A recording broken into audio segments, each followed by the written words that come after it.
Alhamdulillah kita bisa melanjutkan kaji kita dalam membahas masih dalam bab sholat. Kemarin sudah kita bahas dari syarat-syaratnya sholat, dari rukun-rukunnya sholat, sampai ke sunnah-sunnah sholat, dan juga yang membatalkan sholat. Jadi dalam pembahasan sholat sudah selesai, Alhamdulillah. Nah sekarang kita akan mempelajari tentang anjuran dzikir setelah sholat fardu. Banyak sekarang ini permasalahan atau orang yang berpendapat katanya wiridan habis sholat fardu itu bid'ah. Tidak ada dalilnya. Apa benar seperti itu apa tidak? Nah kita pelajari sekarang. Disebutkan dalam sebuah hadis, ini dalam Sahih Bukhari, juz 1 halaman 204, kemudian Sahih Muslim juz 1 halaman 336. Boleh dilihat nanti, siapa tahu kitabnya sama, halamannya sama. Kalau satu cetakan 1 tahun, insya Allah sama. Di situ disebutkan, Ana bin Abbasin radhiyallahu anhuma akhbarahu ana rahma sawti bi dzikri hina yansarifun nasu minal maktubati kana ngalah ngahdin Nabi sallallahu alaihi wasallam. Al-hadis rawahul Bukhari wa Muslim. Jadi dalam hadis ini dijelaskan bahwa Ibnu Abbas ini meriwayatkan sebuah hadis yang menjelaskan bahwa dzikir dengan membaca keras, artinya didengar oleh orang lain, ini ternyata sudah ada sejak zaman Nabi Muhammad SAW. Jadi bukan barang baru, yang artinya bukan bid'ah. Dalam hadis yang lain disebutkan, Wa'an Sauban radhiyallahu anhu qala, dari Sauban radhiyallahu anhu dia berkata, karena Rasulullah sallallahu alaihi wasallam idang sarafa minas sholati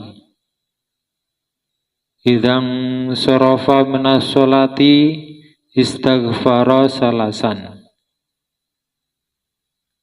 Ketika Kanjeng Nabi Muhammad SAW selesai dari sholat, maka beliau membaca istighfar 3 kali. Waqala, kemudian berkata atau membaca, Allahumma antas salam wa minkas salam tabarakta dzal jalali wal ikram. Kemudian Kanjeng Nabi setelah membaca istighfar 3 kali, menyambung dengan Allahumma antas salam wa minkas salam tabarakta dzal jalali wal ikram. Ini dalam Sahih Muslim, ini hadis riwayat Imam Muslim, Sahih Muslim juz 1 halaman 238. Dalam hadis ini tidak pakai ya dzal jalali, tidak, tapi dzal jalali wal ikram. Tapi dalam hadis yang lain yang sama-sama di Sahih Muslim dari Siti Aisyah, bahwa Nabi membaca ya dzal jalali wal ikram. Jadi mau pakai ya silakan, mau tidak ya silakan. Allahumma antas salam wa minkas salam tabarakta dzal jalali wal ikram, boleh. Allahumma antas salam wa minkas salam tabarakta ya dzal jalali wal ikram juga boleh. Kalau yang kita baca sekarang kebanyakan lebih panjang daripada ini, itu mungkin lebih baik karena lebih lengkap. Tapi yang jelas Nabi juga membaca setelah istighfar itu Allahumma antas salam. Tidak Allahumma lantas jalan, tapi Allahumma antas salam.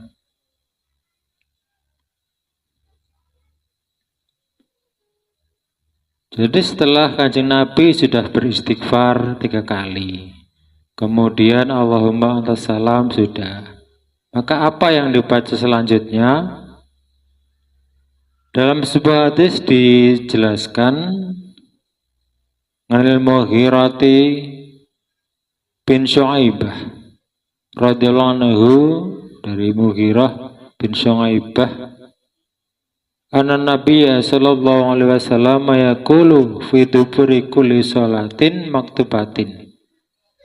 Sesungguhnya Kanjeng Nabi itu membaca setiap habis atau setiap selesai dari sholat fardu, la ilaha illallah wahdahu la syarikalah, lahul mulku wa lahul hamdu wa huwa ala kulli syai'in qadir. Allahumma la man lima a'taita wa la mu'tiya lima mana'ta wa la yanfa'u dzal jaddi minkal jadd. Rawahul Bukhari wa Muslim. Jadi setelah istighfar Allahumma anta salam, kemudian membaca kalimat ini. Itu yang dibaca Kanjeng Nabi. Yang tersebut di dalam banyak hadis. Ya mungkin dalam hadis lain ada bacaan lain, tapi yang mayoritas kita pakai sekarang ini itu juga dikerjakan oleh Kanjeng Nabi. Mungkin kalau kita harus meniru semua mungkin tidak bisa, karena Kanjeng Nabi jelas itu lebih banyak yang dibaca.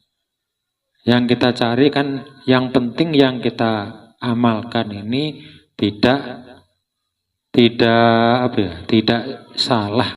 Tapi kebanyakan dari kita kalau membaca wirid yang ini, kita hanya membaca la ilaha illallah wahdahu la syarikalah, lahul mulku wa lahul hamdu wa huwa ala kulli syai'in qadir. Ada juga kadang-kadang yang ini dulu baru Allahumma anta salam. Ya enggak apa-apa, yang jelas itu lebih baik daripada tidak membaca. Tapi kalau sesuai urutan ini yang disebutkan dalam satu hadis tadi bahwa Nabi pertama istighfar. Ditanyakan dalam sebuah hadis yang lain bagaimana istighfar Kanjeng Nabi,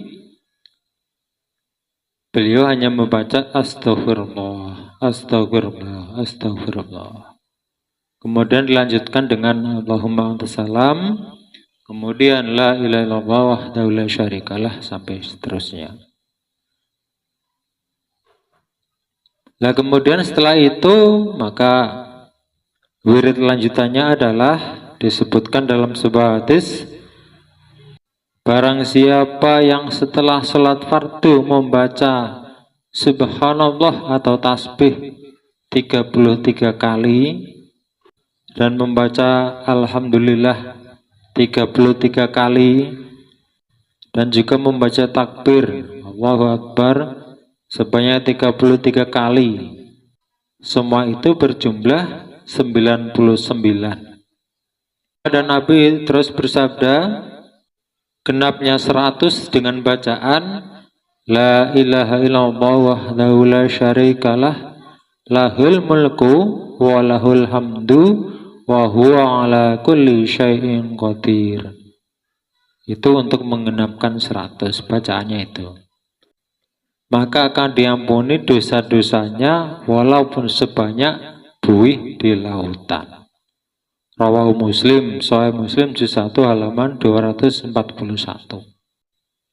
Jadi ini walaupun hanya kelihatannya sepele bacaannya ini, tapi fadilahnya luar biasa. Selain daripada zikir, ya, doa ini, wirid ini punya fadilah, yaitu bisa menghapus dosa walaupun sebanyak buih di lautan. Nah kita yang merasa banyak dosa, ingin bertambah kebaikannya, bacalah wirid ini setelah sholat fardu. Istighfar, Allahumma salam, la ilallah wahdahu la syarikalah, seterusnya. Kemudian subhanallah 33 kali, alhamdulillah 33 kali, Allahu Akbar 33 kali, genapkan 100, la ilaha illallah wahdahu la syarikalah, dan seterusnya. Maka orang yang membaca itu menurut hadis ini akan diampuni dosanya walaupun sebanyak buih di lautan. Jadi yang kita baca selama ini itu berdasarkan sunnah Nabi. Nah biasanya sebagaimana yang umumnya kita kerjakan setelah membaca itu semua, maka lantas berzikir.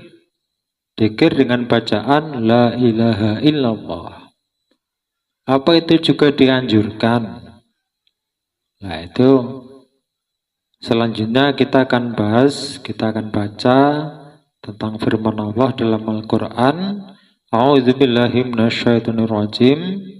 Wa idza qadaytumus sholata fazkurullaha qiyaman wa qu'udan wa 'ala junubikum. Al-ayah An-Nisa ayat 103.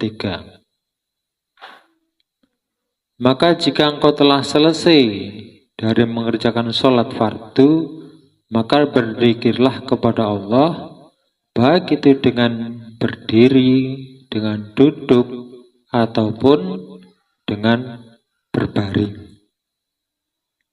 Ini secara lafadz artinya begitu. Jadi setelah kita sholat fardu itu dianjurkan terus berzikir kepada Allah. Kalau yang memang tidak punya waktu untuk tetap duduk, ya boleh kalau mau sambil berjalan pulang misalnya dari masjid, wiridnya sambil jalan boleh. Atau mau langsung tiduran, wiridnya sambil tiduran, ya boleh. Nggak ada larangan. Tapi alangkah lebih bagusnya kalau dari habis sholat setelah salam langsung posisi masih duduk terus nyambung wiridan, kan itu jelas lebih baik.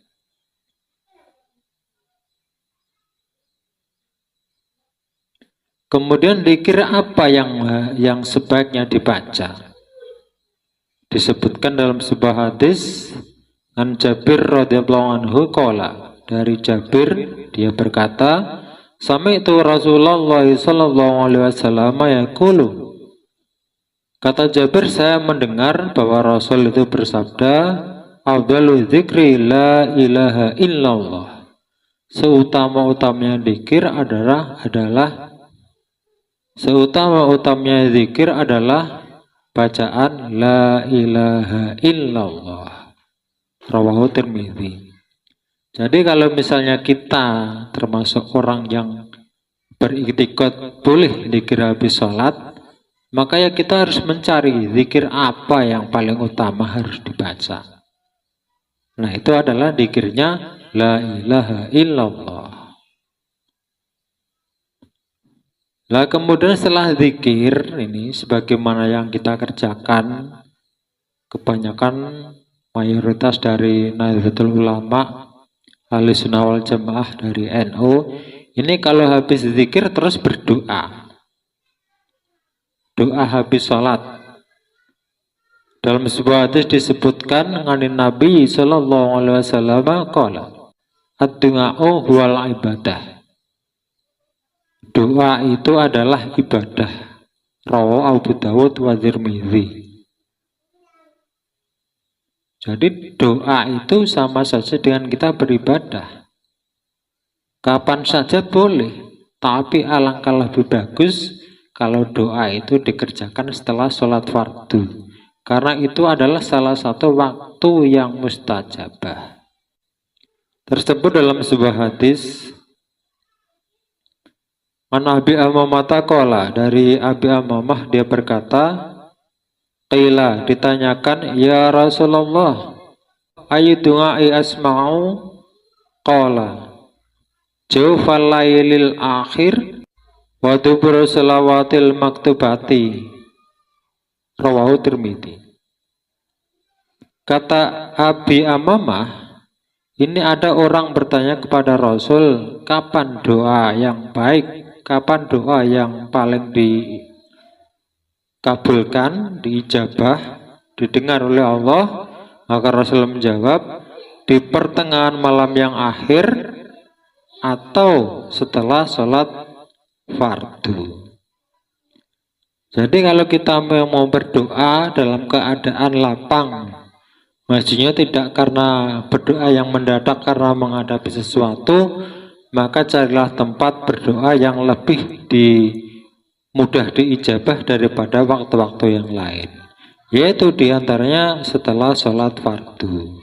Makanya kita dianjurkan setelah sholat waktu jangan sia-siakan waktu untuk wirid, untuk zikir dan juga berdoa. Masalah doanya apa itu terserah kebutuhan masing-masing.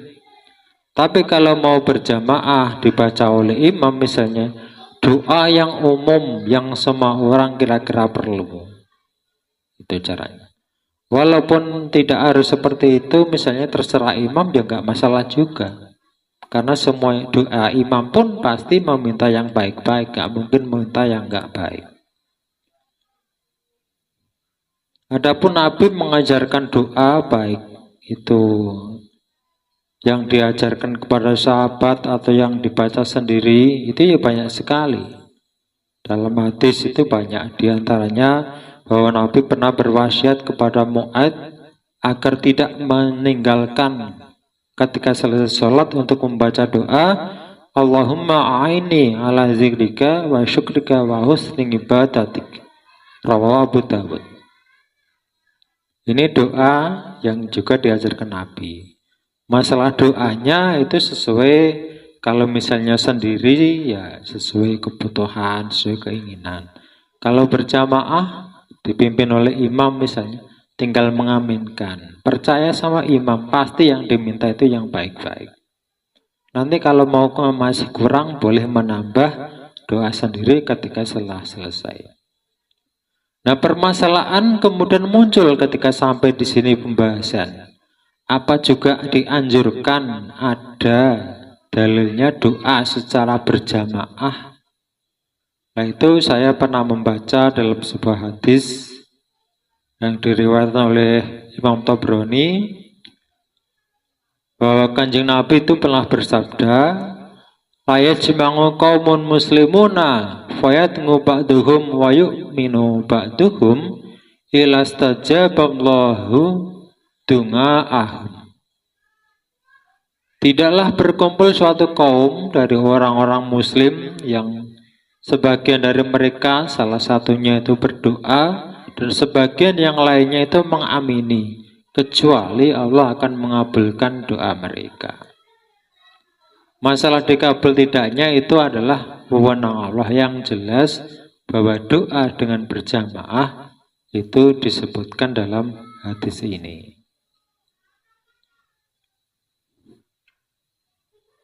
Itu doa secara berjamaah bareng-bareng.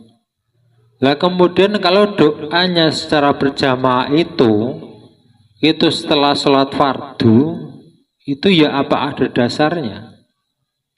Karena kita kan nggak pernah mendengar katanya kalau habis sholat langsung pergi aja, jangan wiridan, jangan doa, karena semua itu bid'ah katanya. Tapi dalam hadis disebutkan Anil Bara' dari Bara' Qala, maka Bara' berkata, kunna idza shallaina khalafa Rasulillah sallallahu alaihi wasallam ahbabana an nakuna an yamini yuqabbilu alaina biwajhihi. Qala fasami'tuhu yaqulu rabbi kinni azabaka yauma tab'asu aw tajma'u ibadak. Rawahu Muslim. Disebutkan dalam hadis ini bahwa sahabat-sahabat Nabi itu kalau sholat fardu, sholat berjamaah, itu lebih senang mereka memilih di bagian sebelah kanan. Karena setelah sholat Nabi biasanya itu menghadap ke kanan, kemudian berdoa. Lah Bara' ini mendengar doanya Nabi, Rabbi kinni ngazabaka yauma tab'asu aw tajma'u ibadak. Lah kalau doanya Kanjeng Nabi itu hanya untuk sendiri, itu kan pastinya dibaca pelan. Tapi karena jamaahnya sampai mendengar, artinya doanya itu dibaca keras, yang artinya itu juga diaminkan oleh para jamaahnya. Jadi dari masalah zikir habis sholat ini semuanya sudah dibahas dan itu tidak keluar dari sunnah Nabi. ada dalilnya. Makanya kita walaupun banyak orang mengatakan itu bid'ah, itu nggak ada ajaran, kita tetap biasa saja. Karena semua itu tidak keluar dari sunnah Nabi. Jadi kalau yang mau ya silakan. Kalau yang tidak mau ya jangan mengatakan itu salah. Wiridan salah, wiridan bid'ah. Nggak apa-apa, nggak wiridan, nggak dosa, wong ini sunnah. Tapi yang jadi masalah kadang-kadang nggak mau wiridan, tapi mengatakan katanya yang wiridan salah. Lebih parahnya lagi mengatakan wiridan bid'ah, wiridan nggak ada dalilnya. Sholatnya saja kadang-kadang enggak. Nah ini yang jadi masalah. Kalau nggak mau wiridan nggak apa-apa, yang penting sholatnya dikerjakan. Syukur-syukur masih ditambah habis sholat berzikir, berdoa, itu lebih baik lagi. Yang enggak boleh, kalau sholat enggak, wiridan apalagi. Masih mengatakan katanya wiridan bid'ah, wiridan salah, dan lain sebagainya. Itu enggak baik. Jadi ini saja yang kita bahas, masalah dzikir setelah sholat fardu. Mudah-mudahan banyak bermanfaat. Wallahu a'lam bishawab.